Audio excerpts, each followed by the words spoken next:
ऐसा बहुत सारे बच्चों का मैसेज आना स्टार्ट हो गया कि सर रिकॉर्डेड वीडियोस देख देख करके तो बोर हो गए। तो रात में सोने टाइम में या ऐसा 10 मिनट का 15 मिनट का वॉइस रिकॉर्डिंग ही चैप्टर वाइज अगर हो जाता तो सुन लेते, तो एक कहानी की तरह दिमाग में फिट हो जाता। तो चलो हम लोगों ने आज कोशिश की। तो आज मैं सबसे simple chapter cell unit of life से 15 मिनट्स का मैक्सिमम 15 मिनट्स का एक रिवीजन दे देता हूँ। चैप्टर का शुरुआत में कुछ आप हिस्ट्री बेस्ड क्वेश्चन याद रखेंगे। ये सबसे पहली बार सेल को किसने ढूंढा, तो आंसर हो जाएगा रॉबर्ट हुक। डेट हो जाएगा 1665। लेकिन जो रॉबर्ट हुक ने सेल देखा था वो एक्चुअली में डेड सेल था, हॉलो कंपार्टमेंट था, अंदर से खोखला था। वो एक्चुअली में हनी कॉम लाइक मधुमक्खी के छत्ते की तरह दिखता था। रियल में उन्होंने केवल सेल वॉल देखा था क्योंकि अंदर में से तो खोखला था। उन्होंने एक बुक लिखा माइक्रोग्राफिया। तो क्वेश्चन बनेगा सबसे पहली बार डेड सेल किसने देखा, आंसर करके आइएगा रॉबर्ट हुक। लेकिन 1674 में पहली बार एंटोन वॉन ल्यूवेनहुक ने अपना खुद का माइक्रोस्कोप बनाया और उन्होंने कई सारे ना माइक्रो ऑर्गन्स को देखा, जैसे बैक्टीरिया को देखा, पैरामीशियम को देखा, ठीक है, स्पर्म सेल को देखा, बैक्टीरिया को देखा। तो उन्होंने सबसे पहली बार लिविंग सेल को देखा और इसका नाम उन्होंने दिया एनिमल क्यूले। तो फर्स्ट लिविंग सेल का credit Anton von Leeuwenhoek. 1831 Robert Brown ने पहली बार न्यूक्लियस को देखा था, याद रखना है रूट ऑफ ऑर्किड प्लांट से। एनसीईआरटी में तो नई नाम है ऑर्किड प्लांट का। चलिए नेक्स्ट चले। तो नेक्स्ट जो है वो है आपका स्लीडन एंड स्वान की कहानी। 1838 स्लीडन ने, 1839 स्वान ने ये सेल थ्योरी दिया कि आखिर आखिर नया सेल का फॉर्मेशन कैसे होता है। सेल थ्योरी की जो भी लिविंग ऑर्गेनिज्म है, प्लांट हो एनिमल हो, वो अल्टीमेटली सेल से बने होते हैं। लेकिन एक चीज़ मिसिंग था कि आखिर नया सेल कैसे बनेगा। मैं मानता हूँ कि मैं लिविंग सेल से, मैं एक लिविंग ऑर्गेनिज्म, मैं सेल से बना हूँ, लेकिन मेरे अंदर में नया सेल का फॉर्मेशन कैसे होगा ये कभी भी सेल थ्योरी एक्सप्लेन नहीं कर पाया। तो 1855 में रुडोल्फ विर्चो ने सेल लीनिएज थ्योरी दिया। Cell will arise from pre existing cell ओमनी सेलुला ई सेलुला। ये कहता है कि पुराना सेल ही डिवाइड करके नया सेल बनेगा। चलिए, तो इसी को हमने कहा सेल लीनिएज थ्योरी। और पुराने cell theory plus cell lineage theory मिलने के बाद में तैयार हो गए मॉडर्न सेल थ्योरी। चलो, अब यहाँ पर एक आएगा साइज पे क्वेश्चन पूछा जाएगा। सबसे बड़ा सेल कौन है, तो ऑस्ट्रिच एग है। सबसे छोटा कौन है, माइकोप्लाज्मा या पीपीएलओ है। सबसे लॉन्गेस्ट कौन है, तो नर्व सेल है। साइज याद रखना है तो आरबीसी का 7 माइक्रोमीटर एनसीईआरटी में है, याद कर लीजिएगा। एक ट्रिक्स याद रख कर लो कि वायरस वायरस का साइज जो है ना, वह ऐसे याद करो कि जो यूकैरियोट्स है उसका साइज मान लो कि वो 10 माइक्रोमीटर है, उससे 10 टाइम्स छोटा प्रोकैरियोट्स का है, यानी मान लीजिए 1 माइक्रोमीटर का। उससे 10 टाइम्स छोटा माइकोप्लाज्मा का है, यानी 0.01 मीटर। और उससे 10 टाइम्स छोटा वायरस का है, 0.001 माइक्रोमीटर। यानी कि वायरस से 10 गुना बड़ा माइकोप्लाज्मा, माइकोप्लाज्मा से 10 गुना बड़ा जो है वो आपका नॉर्मल बैक्टीरिया है, प्रोकैरियोटिक सेल है। और उससे 10 गुना बड़ा यूकैरियोटिक है। एक थोड़ा सा बस एक डेटा दे दिया जिसे याद करने में थोड़ा आसान हो जाएगा। सेकेंड क्वेश्चन पूछेगा क्या सारे सेल एक समान है, तो बोलिएगा नहीं, सारे सेल एक समान नहीं है, अलग अलग शेप के हैं। रीज़न क्या है, क्योंकि उनके फिजियोलॉजी फंक्शन अलग अलग फंक्शन करना है, इसलिए अलग अलग ये शेप के पाए जाते हैं। मैच्योर आरबीसी में न्यूक्लियस नहीं होता है, ये बड़ा इंपॉर्टेंट है। लेकिन बच्चा बस यही याद रखता है। लेकिन मैच्योर आरबीसी में endoplasmic reticulum, mitochondria, Golgi body, ribosome कुछ भी नहीं होते, अंदर से खोखला होगा, इसीलिए इसके अंदर में हीमोग्लोबिन आसानी से रखा जाए। सेकेंड जो बनेगा वो बनेगा कि प्लांट के अंदर ऐसा कौन सा सेल है लिविंग होने के बावजूद भी न्यूक्लियस नहीं रखता है, सीव ट्यूब। ध्यान से अगर पूछा जाए डेड सेल के अंदर, डेड सेल तो मरा हुआ है, स्क्लेरेनकाइमा, ट्रैकीट्स, वेसल्स, फाइबर, ये तो उनके अंदर तो ऐसे भी न्यूक्लियस नहीं होगा। एनसीईआरटी में तो लिखा है प्रोटोप्लास्ट एब्सेंट, तो न्यूक्लियस तो उसके अंदर होगा ही नहीं। सीव ट्यूब लिविंग होने के बावजूद भी न्यूक्लियस नहीं रखता। इसको हेल्प करेगा कॉम्पेनियन सेल, जिसे हम लोग सिस्टर सेल कहेंगे, उसके न्यूक्लियस से ये काम कर लेगा। चलो, अब उसके बाद में आपको जानना है कि प्रोकैरियोटिक के अंदर में स्ट्रक्चर कैसा होगा। प्रोकैरियोट्स के अंदर कई सारे सेल ऑर्गेनिज्म आएंगे, ब्लू ग्रीन एल्गी आएगा, आर्की बैक्टीरिया आएगा, नॉर्मल बैक्टीरिया आएगा, माइकोप्लाज्मा या पीपीएलओ आएंगे। इसके अलावा रिकेट्सिया, क्लैमाइडिया और एक्टिनोमाइसिटीज़ भी होते हैं। ठीक है, तो ये एक्टिनोमाइसिटीज़, क्लैमाइडिया, रिकेट्सिया को याद नहीं रखना है आपको। Blue green algae, normal bacteria, you bacteria, ठीक है, और साइनोबैक्टीरिया को ही याद रखना चाहिए। चलो ठीक है, अब यहाँ पर क्वेश्चन बनेगा कि प्रोकैरियोट्स में ऐसा सेल का नाम बताइए जिनके अंदर सेल वॉल नहीं है। तो सभी को मालूम है इट इज़ अ माइकोप्लाज्मा, इसलिए अपने शेप को चेंज कर सकता है, इसलिए जोकर ऑफ प्लांट किंग नहीं, जोकर ऑफ माइक्रो ऑर्गेनिज्म इसे कहते हैं। पेनिसिलिन रेजिस्टेंट होगा क्योंकि सेल वॉल है नहीं, पेनिसिलिन सेल वॉल को तोड़ता है, तो पेनिसिलिन रेजिस्टेंट होगा। चलिए ठीक है, अब हम लोग बैक्टीरिया यानी प्रोकैरियोट्स के मेन मेंबर जो है, सोल मेंबर है वो बैक्टीरिया, यानी मेन मेंबर हम लोग बैक्टीरिया को मानते हैं। तो बैक्टीरिया के सबसे बाहर में होगा प्लाज्मा मेम्ब्रेन, उसके बाहर में होगा सेल वॉल जो म्यूरिन या पेप्टिडोग्लाइकन का बना होगा, उसके बाहर में ग्लाइकोकैलिक्स होगा। ग्लाइकोकैलिक्स या तो थिन होगा तो स्लाइम लेयर कहेंगे, अगर थिक होगा हार्ड होगा तो कैप्सूल कहेंगे। तीनों को मिला दीजिए, सेल मेम्ब्रेन, सेल वॉल और glycocalyx, collectively known as cell envelope. अंदर में प्लाज्मा मेम्ब्रेन जो है वो फोल्डेड होगा, ट्यूब के तरह, वेसिकल के तरह या लैमिली के तरह, इसी को हम लोग मीजोजोम कहेंगे। मीजोजोम से सरफेस एरिया बढ़ जाएगा, वहाँ पर इलेक्ट्रॉन ट्रांसपोर्ट सिस्टम यानी कि एंजाइम्स होंगे जिसके हेल्प से एटीपी का फॉर्मेशन किया जाएगा। तो ये इक्विवेलेंट टू माइटोकॉन्ड्रिया इसे कह सकते हैं। यहाँ पर सेल वॉल के मटेरियल का सिक्रीशन होगा, डीएनए का रेप्लिकेशन हम मीजोजोम के हेल्प से ही करते हैं, या सेल डिवीज़न के दौरान जो सेप्टम बनेगा, बीच में पार्टीशन बनेगा, उस पार्टीशन का काम मीजोजोम कहेगा। सिंपल भाषा में बोले तो मीजोजोम रेप्लिकेशन सेल डिवीज़न से रिलेटेड सारे काम को देखेगा। कुछ बैक्टीरिया जैसे ब्लू ग्रीन एल्गी में क्रोमैटोफोर पाए जाएंगे। सभी बैक्टीरिया में नहीं, ब्लू ग्रीन एल्गी में एक स्ट्रक्चर पाया जाएगा chromatophore, C4 chromatophore, C4 cyanobacteria, C4 chloroplast, ये इक्विवेलेंट टू क्लोरोप्लास्ट काम करेगा। प्रोकैरियोट्स में कोई भी मेम्ब्रेन बॉन्ड ऑर्गेनल्स नहीं होते, लेकिन यहाँ पास फोटोसिंथेसिस करने के लिए स्पेशल एक स्ट्रक्चर है जिसका नाम है क्रोमैटोफोर। ठीक है, याद रखिएगा ब्लू ग्रीन एल्गी एक एडवांस बैक्टीरिया है, इसके अंदर क्लोरोफिल ए होता है और ये ऑक्सीजेनिक फोटोसिंथेसिस करता है। तो ये माना जाता है कि दुनिया में सबसे पहली बार ऑक्सीजेनिक फोटोसिंथेसिस इसी ब्लू ग्रीन एल्गी ने ही किया होगा। इससे पहले जो भी बैक्टीरिया थे, नॉर्मल ऑर्गेनिज्म थे प्रोकैरियोटिक, उन्होंने कभी भी लाइफ में ऑक्सीजन रिलीज नहीं किया था, वो इनऑक्सीजेनिक करते थे। नेक्स्ट जो आएगा, तो बैक्टीरिया के अंदर में जो मेन डीएनए है वो याद रखना है सर्कुलर शेप का होगा, एक ही होगा, सिंगल नंबर में होगा, डबल स्टैंडर्ड होगा। याद रखिएगा, ये क्वेश्चन कंफ्यूज कराया जाएगा कि सिंगल स्टैंडर्ड होता है क्या, नहीं, आपको याद रखना है डबल स्टैंडर्ड ही होगा, सर्कुलर शेप का होगा। हिस्टोन नाम के प्रोटीन एब्सेंट होंगे, क्रोमोसोम जो है वो अकेला होगा, न्यूक्लियर मेम्ब्रेन नहीं है इसलिए नेकेड कहिएगा आप। मेन डीएनए यानी मेन जीनोमिक डीएनए के अलावा कभी कभी कुछ बैक्टीरिया में एक्स्ट्रा डीएनए भी पाए जाते हैं जिसे हम प्लाज्मीड कहेंगे। ठीक है, सर्कुलर शेप का होगा प्लाज्मीड, मिनी क्रोमोसोम के नाम से जाना जाएगा, ये भी डबल स्टैंडर्ड होगा। इसका नंबर वेरी कर सकता है क्योंकि इसमें अपने ORI साइट है, ये अपने आप को रेप्लिकेट कर सकता है। जो प्लाज्मिड कई तरह के होते हैं, कुछ प्लाज्मिड आर प्लाज्मिड कहलाएंगे, यानी इसमें एंटीबायोटिक से लड़ने वाले जीन, रेजिस्टेंस जीन होंगे तो इसे आर प्लाज्मिड कहेंगे, आर फॉर रेजिस्टेंस। कुछ प्लाज्मिड एफ प्लाज्मिड के नाम से जाना जाएगा, फर्टिलिटी प्लाज्मिड, जो कि कॉन्जुगेशन में यानी कि जो बैक्टीरिया एक दूसरे को जुड़ करके कॉन्जुगेशन ट्यूब बनाते हैं उसमें ये हेल्प करेगा। चलो, इसके बाद में हम लोग आगे में बढ़े तो बैक्टीरिया के अंदर में बहुत सारे राइबोसोम एक साथ mRNA से अटैच होंगे, इसी को पॉलीराइबोसोम कहेंगे। जो राइबोसोम होगा 70S होगा, ये तो याद ही रखना है। इसके अलावा बैक्टीरिया के अंदर में इंक्लूजन बॉडीज़ होगा जहाँ पर स्टोरेज स्ट्रक्चर होंगे, ग्लाइकोजन के फॉर्म में हो सकते हैं, स्टार्च ग्रैन्यूल्स हो सकता है या फॉस्फेट ग्रैन्यूल्स भी हो सकते हैं, यानी कि इनऑर्गेनिक भी हो सकता है, ऑर्गेनिक भी हो सकते हैं। तो कभी आप क्वेश्चन बनाने के दौरान देखा होगा वॉल्यूटिन ग्रैन्यूल्स, तो जब बैक्टीरिया फॉस्फेट को स्टोर करके रखता है उसे वॉल्यूटिन ग्रैन्यूल्स कहते हैं।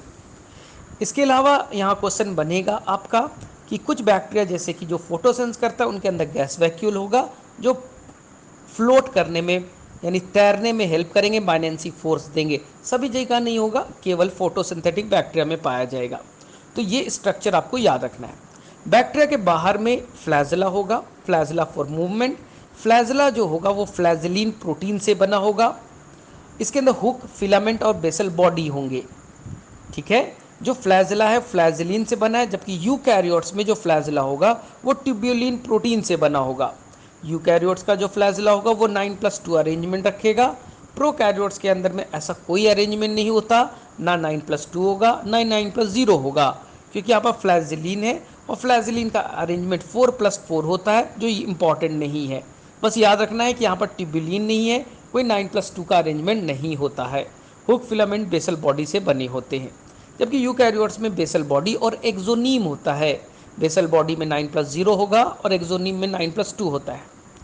इसके अलावा बैक्टीरिया के अंदर फिम्ब्री होगा, जो छोटे हेयर लाइक स्ट्रक्चर होंगे, जो टिश्यू को अटैच करने में या रॉक से, पत्थरों से जुड़ने में हेल्प करेगा।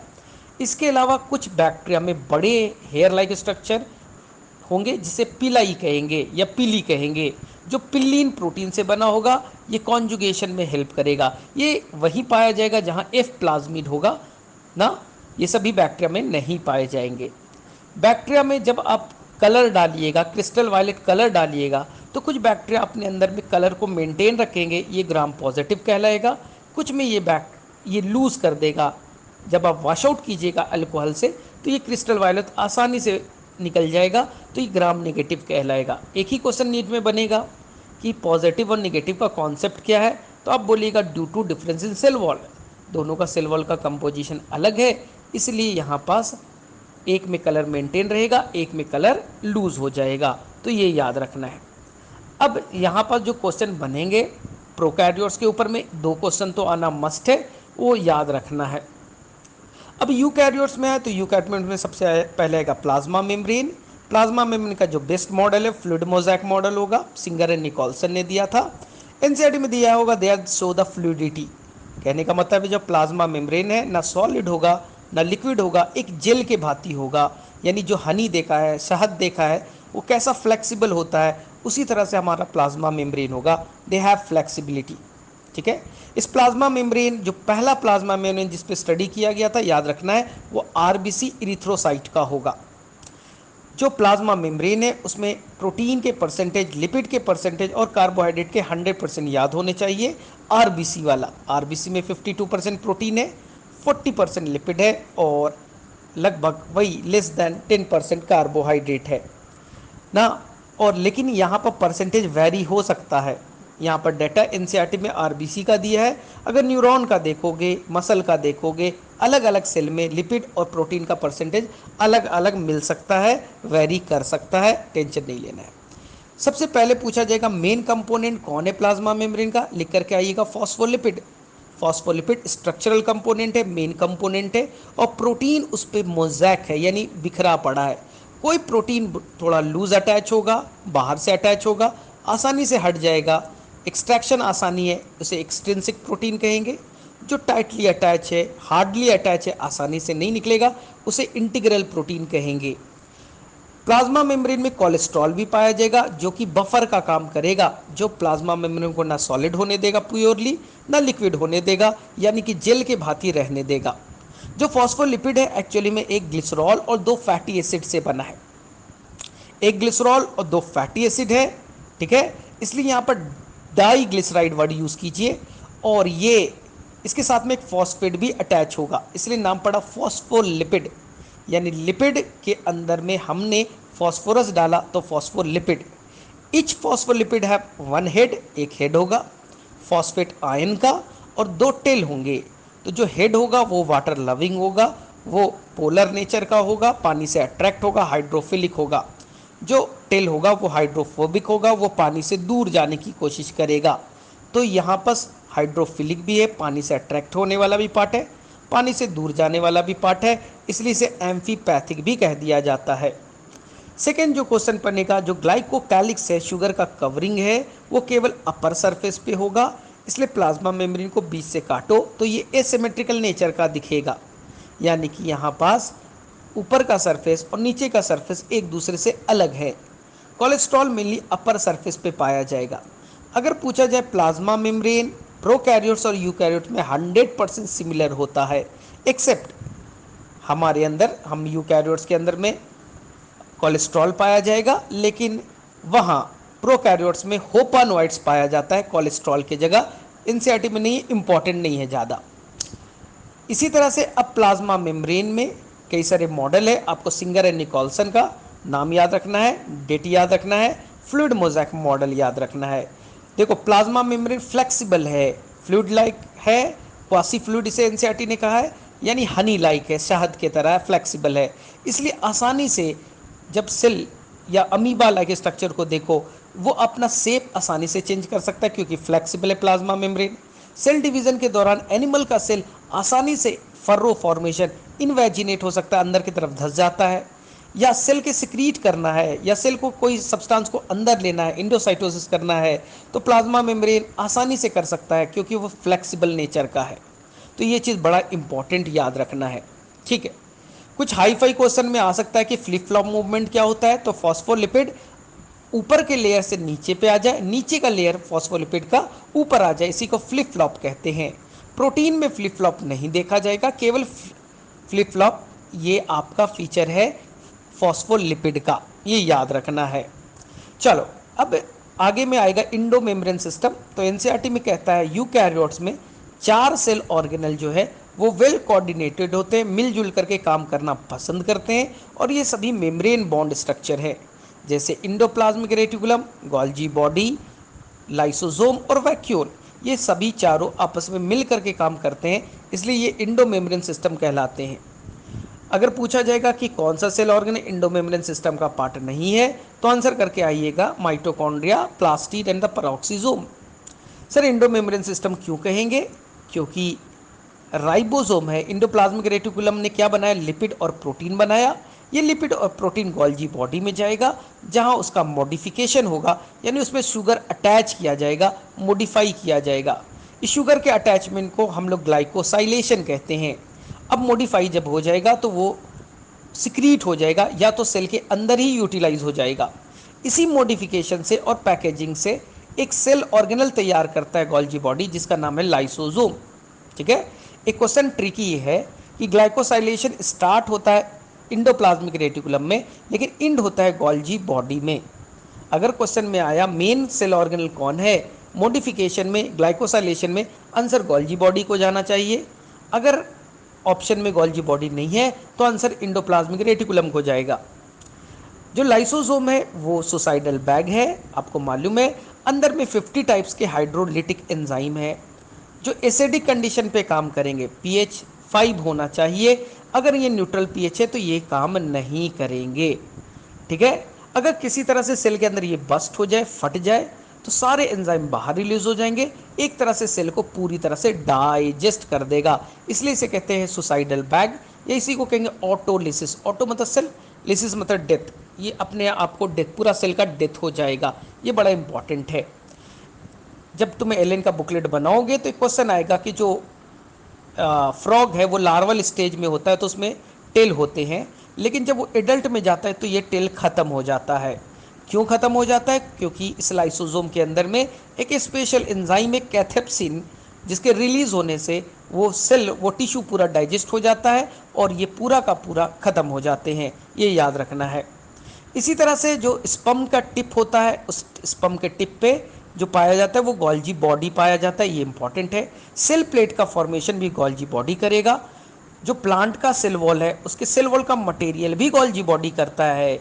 सेल वॉल का मटेरियल कौन कौन है? Cellulose, hemicellulose, pectin.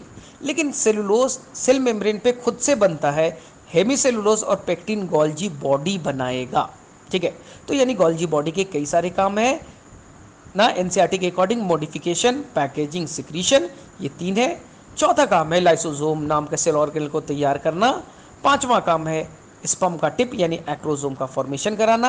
6ठा काम है सेल प्लेट का फॉर्मेशन कराना। 7वां काम है सेल वॉल के मटेरियल का सिंथेसिस कराना। अब जो वैक्यूल है लाइसोसोम आपको ऑलरेडी क्लियर है। लाइसोसोम से क्वेश्चन आएगा पीएच कैसा होना चाहिए, तो एसिडिक होना चाहिए, ठीक है। और ये हाइड्रोलिटिक एंजाइम रखेगा, 50 टाइप्स के एंजाइम्स होंगे। अगर बस्ट करेगा तो पूरा सेल डाइजेस्ट हो सकता है। लाइपेजेस होंगे, प्रोटीएजेस होंगे, प्रोटीन को डाइजेस्ट करने के लिए। न्यूक्लियसेस होगा, न्यूक्लिक एसिड को डाइजेस्ट करने के लिए।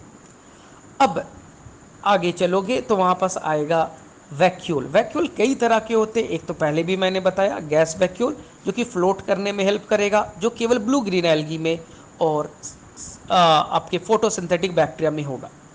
एक होगा कॉन्ट्रैक्टाइल वैक्यूल, जो कि अमीबा में पाया जाएगा। इसका काम है पानी को बैलेंस करना। वाटर अगर एक्सेस में अमाउंट में आ गया उसको बाहर करना, या ठीक है ना, वाटर को बैलेंस करके रखना। इसी को कहते हैं ऑस्मो रेगुलेशन। ऑस्मो रेगुलेशन तो करेगा ही करेगा। नई एनसीईआरटी में एक और वर्ड यूज़ किया गया, एक्सक्रीशन, यानी कि साथ साथ वो वेस्ट मटेरियल को बाहर में भी भेज देगा, दो काम करेगा। इसके अलावा आप पढ़ोगे फूड वैक्यूल, तो ये प्रोटिस्टा में पाया जाएगा, यानी कि एक तरह से कहे तो अमीबा में ही पाया जाएगा। ये क्या करेगा? फूड वैक्यूल होता क्या है? जो भी फूड पार्टिकल है वो मेम्ब्रेन के अंदर इंटर करेंगे, उसे मेम्ब्रेन से कवर्ड करके एक स्ट्रक्चर बनाया जाएगा जिसे कहेंगे वैक्यूल, फूड वैक्यूल, क्योंकि इसके अंदर फूड स्टोर्ड होता है। बाद में ये फूड वैक्यूल लाइसोसोम से जुड़ेगा और लाइसोसोम के एंजाइम से उसे डाइजेस्ट कर दिया जाएगा। तो यानी जिस वैक्यूल में फूड स्टोर्ड करके रखा गया था उसे फूड वैक्यूल कहते हैं।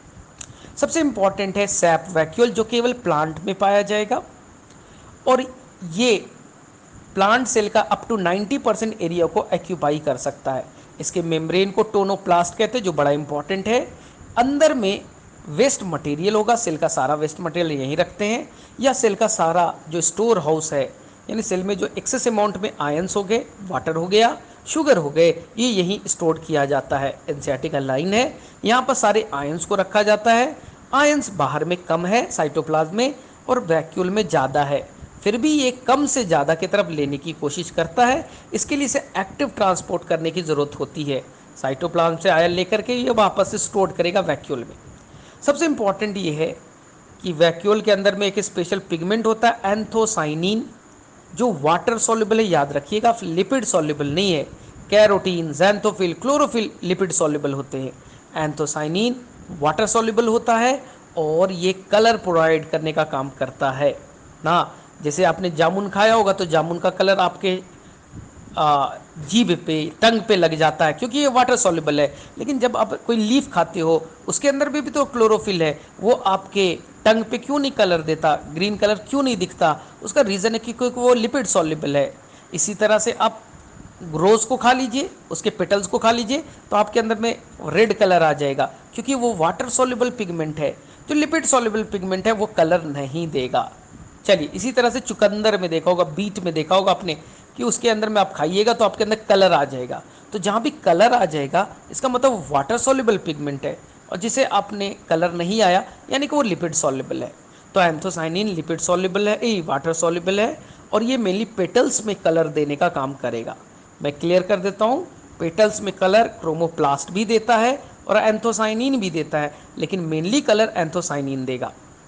चलो, तो यहाँ पर क्वेश्चन बन जाएगा टोनोप्लास्ट ए वैक्यूल के मेम्ब्रेन को कहते हैं। ये डस्टबिन है, सेल में 90% एरिया को एक्यूपाई कर सकता है। वाटर सारे यहीं स्टोर्ड होते हैं, आयंस यहीं स्टोर्ड होते हैं, आयंस का नंबर अंदर में ही ज़्यादा होता है। ये केवल प्लांट का फीचर है। चलो, इसके बाद तुमसे क्वेश्चन पूछा जाएगा कि सेल के अंदर में ऐसे कौन से सेल ऑर्गेनल है जो मेम्ब्रेन से कवर्ड नहीं है यूकैरियोट्स में। आपका आंसर होगा राइबोसोम, और दूसरा आंसर होगा सेंट्रियोल या सेंट्रोसोम। सेंट्रियोल या सेंट्रोसोम भी मेम्ब्रेनलेस होता है, जो केवल और केवल एनिमल सेल में पाया जाता है, प्लांट में एब्सेंट होगा। आपसे पूछा जाएगा ऐसे सेल ऑर्गेनल का नाम बताइए जो दो मेम्ब्रेन से कवर्ड है। आंसर होगा nucleus, mitochondria and the plastid. आपसे पूछा जाएगा कि सिंगल मेम्ब्रेन बॉन्ड का बताइए, तो आप बाकी नाम बोल दीजिएगा ER, GB, लाइसोसोम, वैक्यूल, ठीक है, पेरोक्सिसोम। जो भी सेल ऑर्गेनल आप बाकी बच गए वो सभी सिंगल मेम्ब्रेन बॉन्ड है। पूछा जाएगा कि ऐसा सेल ऑर्गेनल का नाम बताइए जहाँ पास राइबोसोम होते हैं, ठीक है, तो याद रखिएगा, बड़ा इंपॉर्टेंट है, रफ इंडोप्लाज्मिक रेटिकुलम पे भी राइबोसोम होगा। इसके अलावा माइटोकॉन्ड्रिया में भी होंगे, और इसके अलावा प्लास्टिड में भी होगा।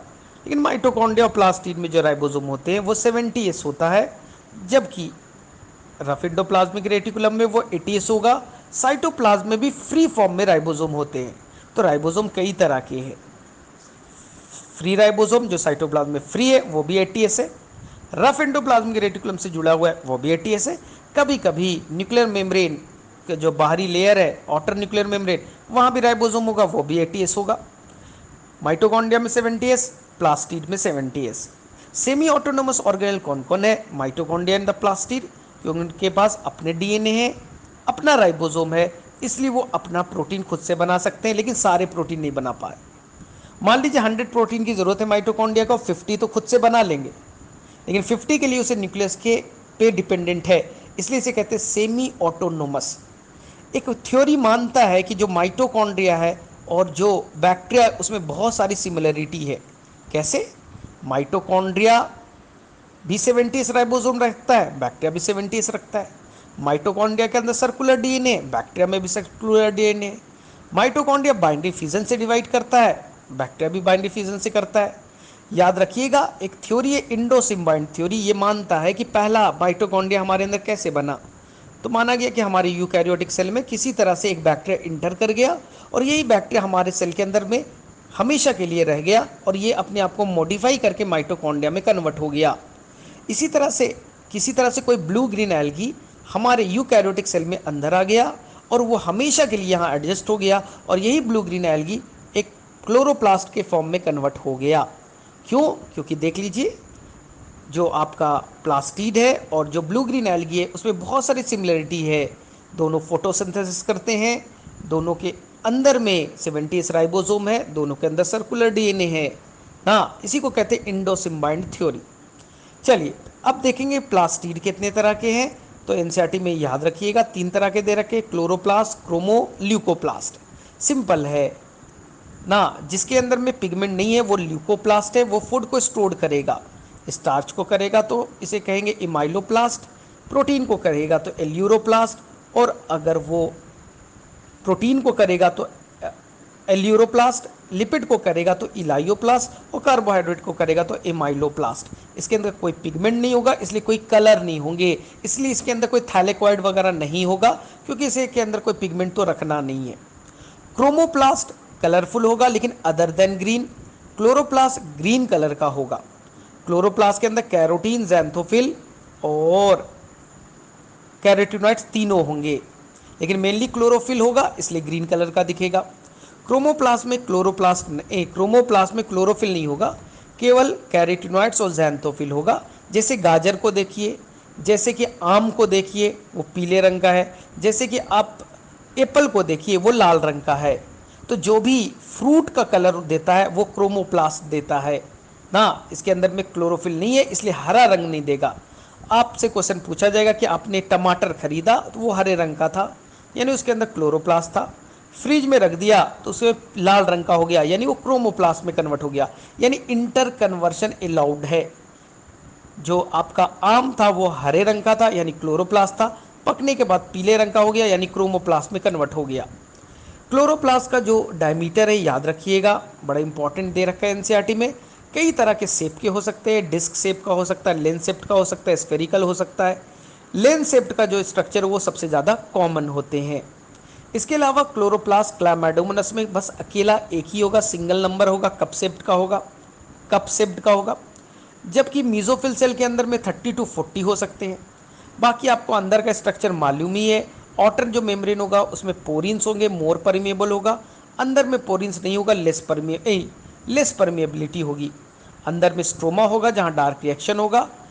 जो थैलस वाला स्ट्रक्चर है, थैलेक्वाइड है, वो बंच में होंगे जिसे ग्रैनम कहेंगे। 2 ग्रैनम स्ट्रोमा लैमली से जुड़ा होगा।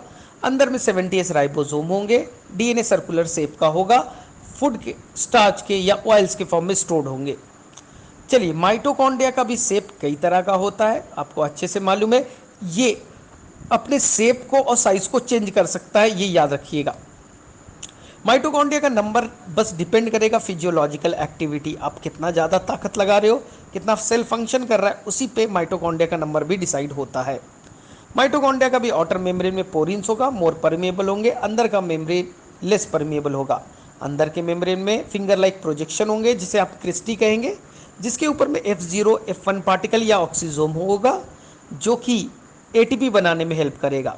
माइटोकॉन्ड्रिया के हर तरफ आउटर मेम्ब्रेन हो, इनर मेम्ब्रेन हो, मैट्रिक्स हो या फिर इंटर मेम्ब्रेन स्पेस हो, हर जगह एंजाइम पाया जाता है। तो सबसे ज़्यादा एंजाइम कहाँ पाया जाता है पूरे सेल में, वो आंसर लिखना है माइटोकॉन्ड्रिया। इसके अंदर में ऑक्सीडेटिव फॉस्फोराइलेशन होता है, यानी कि जो फूड है उसका टर्मिनल ऑक्सीडेशन होता है और उसी के हेल्प से एनर्जी बनाया जाता है, इसलिए इसे हम लोग power house of the cell कहते हैं। सर नया माइटोकॉन्ड्रिया कैसे बनेगा? सेम कहानी, बाइंड फिजन। पुराने माइटोकॉन्ड्रिया टूटने से नया माइटोकॉन्ड्रिया का फॉर्मेशन होता है। नंबर वेरी करेगा डिपेंड ऑन द एक्टिविटी, ये चीज़ आपको याद रखना है। इसके अलावा आपको राइबोसोम का स्ट्रक्चर पूछा जाएगा, जॉर्ज पैलेट ने इसे डिस्कवर्ड किया था। पूछा जाएगा कि भाई पॉलीजोम क्या होता है, बहुत सारे राइबोसोम एक साथ जुड़ गए तो इसे हम लोग पॉलीजोम कहेंगे। सेकेंड, आरआरएनए प्लस प्रोटीन से बना होता है, ये बड़ा इंपॉर्टेंट है। ठीक है, बाकी चीज़ें आपने अच्छे से पढ़ा ही होगा इसके बारे में। प्रोटीन फैक्ट्री है, इसका मीनिंग स्वेडबर्ग यूनिट है जो कि सेडिमेंटेशन कोएफिशिएंट को बताता है। चलो इसके बाद में हमारे पास स्ट्रक्चर सेल वॉल आएगा। Middle lamella calcium magnesium pectate का बना होता है। सेल वॉल में सेलुलोज, हेमिसेलुलोज, पेक्टीन होते हैं। कभी कभी लिग्निन वगैरह, सुबेरिन वगैरह भी डिपॉजिट हो सकते हैं। दो सेल वॉल को जोड़ने के लिए, प्लांट सेल को जोड़ने के लिए सेल वॉल में छोटा सा ओपनिंग होता है जिसे हम लोग प्लाज्मोडेस्माटा के नाम से कहते हैं, जिससे कि दोनों सेल के बीच में कनेक्शन हो सके। इसके अलावा आपने पढ़ा होगा स्मूथ इंडोप्लाज्मिक रेटिकुलम का काम क्या क्या है। स्मूथ इंडोप्लाज्मिक रेटिकुलम का काम लिपिड स्टेरॉइड बनाना। जो ग्लैंड स्टेरॉइड हार्मोन बनाएगा उसमें एसीआर ज़्यादा होगा, और जो ग्लैंड प्रोटीन वाले हार्मोन बनाएंगे उसमें आरईआर ज़्यादा होगा। इसके अलावा एसीआर डिटॉक्सिफिकेशन में हेल्प करेगा। इसके अलावा वो हेल्प करेगा हमारे मसल सेल के अंदर में, जहाँ नाम इसका सार्कोप्लाज्मिक रेटिकुलम, कैल्शियम को स्टोर करके रखेगा, मसल कॉन्ट्रैक्शन में हेल्प करेगा। ग्लाइकोजन को बनाना या तोड़ना वो भी किसके काम में है? एसीआर का, यानी ग्लाइकोजन मेटाबॉलिज्म में कौन करेगा? एसीआर। रफ एंडोप्लाज्मिक रेटिकुलम का मेन काम है प्रोटीन बनाना। ठीक है, ये प्रोटीन सिक्रीशन वाले प्रोटीन बनेगा जो सेल से बाहर सिक्रीट हो रहे हैं। ठीक है, और जो फ्री राइबोसोम है वो प्रोटीन बनाएंगे सेल के अंदर के लिए। सेल के बाहर के लिए रफ एंडोप्लाज्मिक रेटिकुलम बनाएगा, और जो फ्री राइबोसोम साइटोप्लाज्म में फ्रीली घूम रहे हैं वो घर के अंदर के लिए बनाएंगे, ये याद रखिएगा। ठीक है, इसके अलावा आप स्ट्रक्चर में जाइएगा तो अब मेनली जो स्ट्रक्चर परऑक्सीजोम का पढ़ लीजिएगा। परऑक्सीजोम का नाम में लिखा है, ये पर ऑक्साइड का मेटाबॉलिज्म करेगा सेल के अंदर में। इसके अंदर में परऑक्सीजोम के अंदर में पर ऑक्साइड बनता है और पर ऑक्साइड को तोड़ा भी जाता है, तो ओवरऑल ये पर ऑक्साइड का मेटाबॉलिज्म करेगा।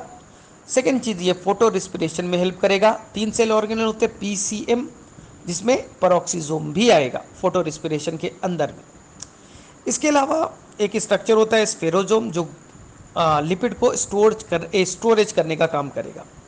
फिर आप सीलिया फ्लैजला के स्ट्रक्चर को अच्छे से कर लीजिएगा। सीलिया और फ्लैजला के अंदर में जो एक्सोनीम होगा उसका जो अरेंजमेंट होगा वो 9+2 होगा, ये बड़ा इंपॉर्टेंट है। लेकिन इसका जो बेसल बॉडी होगा वो 9+0 होगा जब, ठीक है, ये इंपॉर्टेंट होगा।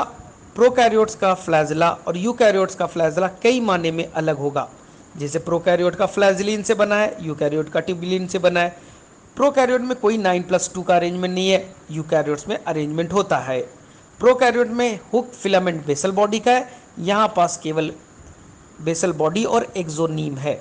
एक्सोनीम क्या है? जो कि कोर पार्ट है। प्लाज्मा मेम्ब्रेन को देखिएगा, उसके अंदर में जो फ्लैजला का कोर पार्ट होगा उसी को एक्सोनीम कहते हैं। सेंट्रियोल या सेंट्रोजोम देखिए, वो एनसीईआरटी में लिखा है केवल एनिमल सेल में होगा, पेयर के फॉर्म में होंगे, एक दूसरे के परपेंडिकुलर होंगे, स्पिंडल फॉर्मेशन में हेल्प करेगा। जब सेल का डिवीजन होने लगता है तो ड्यूरिंग एस फेज, जब डीएनए का रेप्लिकेशन होता है उसी दौरान सेंट्रियोल भी अपने आप को डुप्लीकेट करता है। नेक्स्ट, काट व्हील लाइक होगा, यानी कि जो बैलगाड़ी का चक्का होता है उसी की तरह दिखता है। अगर बीच से काट दीजिए काट व्हील लाइक स्ट्रक्चर दिखेगा, और इसका अरेंजमेंट 9+0 होता है, ये बड़ा इंपॉर्टेंट है। तो मेरे में से ये मोर देन इनफ है। अब अगर तुम लोगों को ठीक लगा, कुछ फ़ायदेमंद हो गया, ये रात में सोने टाइम या कभी भी फ्री माइंड में आधे घंटे का वीडियो है, देख लेना। 5 क्वेश्चन 100% है कि पक्का यहीं से आने वाला है सेल में, क्योंकि मैंने पूरा चैप्टर को रिवाइज करा दिया है। क्योंकि तुम्हें आता तो है ही है, मैंने कहीं बस बोल दिया है, एनसीईआरटी को मैंने एक बार बोल दिया है, तो मेरे में से जो काम तुम 3 घंटे में एनसीईआरटी में करते, ये आधे घंटे में हो गया। तो एक बार अच्छे से सुन लेना, मेरे लिए ये बेटर होगा। तो हम लोग रोज़ाना एक लेक्चर, मुझे तो रट्टा मारा हुआ है भाई, तो मैं एक एक चैप्टर का बना दूंगा, काम आ जाएगा। Best of luck.